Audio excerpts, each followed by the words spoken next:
राहुल जी का अमेठी न लड़ना मेरी समझ से वो right from the messaging point of view it's not a right thing.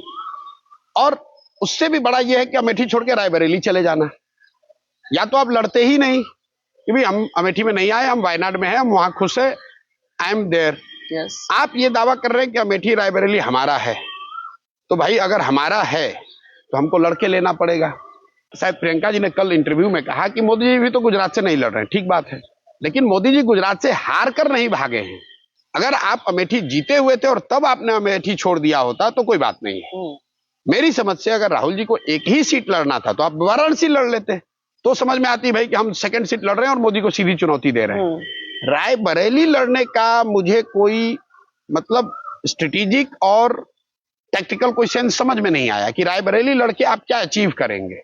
उससे आप यूपी में या नॉर्दर्न इंडिया में कोई मैसेज दे नहीं रहे हैं। रायबरेली और वायनाड आप जीतेंगे, अगर जीत गए दोनों जगह तो एक जगह आपको छोड़ना ही पड़ेगा, तो एक जगह की जनता डिसअपॉइंट होगी, they will feel let down कि भाई आप क्यों फिर लड़े थे, और जहां से आप हारे उसको आप रीगेन कर नहीं रहे हैं। दूसरा इसका बड़ा नुकसान देखिए, आप रायबरेली से लड़ रहे हैं तो 18 दिन से प्रियंका गांधी अमेठी और रायबरेली में प्रचार कर रही हैं जी। शुरुआती फेज में कांग्रेस के समर्थक ही कह रहे थे कि प्रियंका गांधी के मीटिंग्स में बड़ी भीड़ आ रही है, उनकी बातें वायरल हो रही हैं, वो मोदी को इमोशनल तरीके से जवाब दे रही हैं। अब 18 दिन अगर आप उनको रायबरेली और अमेठी में रख लिए तो 18 दिन में अगर हर दिन वो 3 मीटिंग भी करती तो कम से कम 50 लोकसभा क्षेत्रों में तो कांग्रेस को फायदा होता। उसके मुकाबले आपने उनको रायबरेली में बांध दिया। सोनिया जी ने इस पूरे कैंपेन में एक मीटिंग की, पब्लिक मीटिंग, वो रायबरेली में की।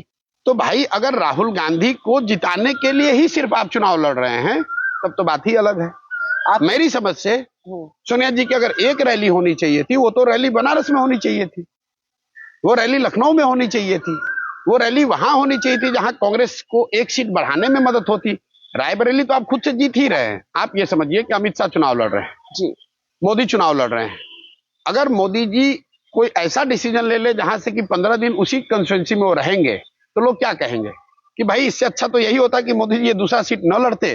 15 दिन में भाजपा के जीतने से मोदी जीतेंगे ना। नहीं, मैं आपकी वो बात एक लोकसभा जीतकर मोदी नहीं बन सकते हैं ना, आपको अपने अपने दल को जिताना है।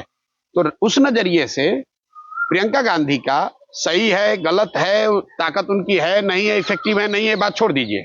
Should she have contested? नहीं, Should she have contested? वो छोड़ दीजिए बाबू, उनका अपना पर्सनल डिसीजन है वो किसको कंटेस्ट कर। मैं ये कह रहा हूं कि पार्टी के स्टार प्रचारक के तौर पर whether she is better utilised in managing the booths of Amethi and Raebareli और whether she should have put against BJP across India, ये कॉमन सेंस की बात है। कोई कांग्रेसी जो कांग्रेसी चुनाव लड़ रहा है, ही और she would have liked Priyanka Gandhi and Rahul Gandhi to go and campaign. Now ये लोग स्टक हैं रायबरेली और अमेठी में पूरे 15 दिन, तो ये टैक्टिकल और स्ट्रेटेजिक सेंस बना नहीं रहा है। अगर आप जीत भी गए तो, और आपने जो रिसोर्स या जो टाइम उसमें इन्वेस्ट किया उससे आपको दूसरे जगह नुकसान हो रहा है, तो फिर फायदा क्या हुआ।